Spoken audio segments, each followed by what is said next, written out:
Yes, Kirby, patuloy na nakakaapekto ang southwest monsoon sa Luzon, partikular na sa hilagang bahagi nito. Sa pagtaya ng panahon ng pag-asa ngayong araw, ang northern at central Luzon at Mindanao ay makakaranas ng kalat-kalat na pag-ulan na may pagkidlat, pagkulog.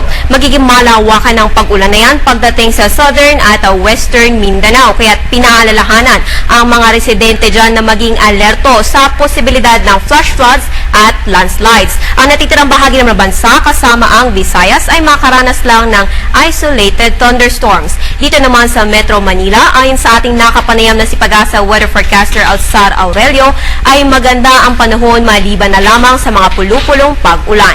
Para sa karagdagan detalye, chinek natin ang Twitter ng Pag-asa at kaninang alas 10:25 nga na umaga ay inilabas nila ang thunderstorm watch sa Metro Manila. At ayon nga dito ay posible magkaroon ng thunderstorm sa Kamaynilaan sa loob ng 12 oras. At sa kaugnay na balita, kaninang 12:45 ng tanghali, naglabas din ng thunderstorm warning number 1 ng Pag-asa at ayon dito ay asahan ang mabibigat na pag-ulan, pagkidlat, pagkulog at malalakas na hangin sa Parañaque at Las Piñas patungong Taguig, Makati, Pasay at Mandaluyong sa mga oras na ito.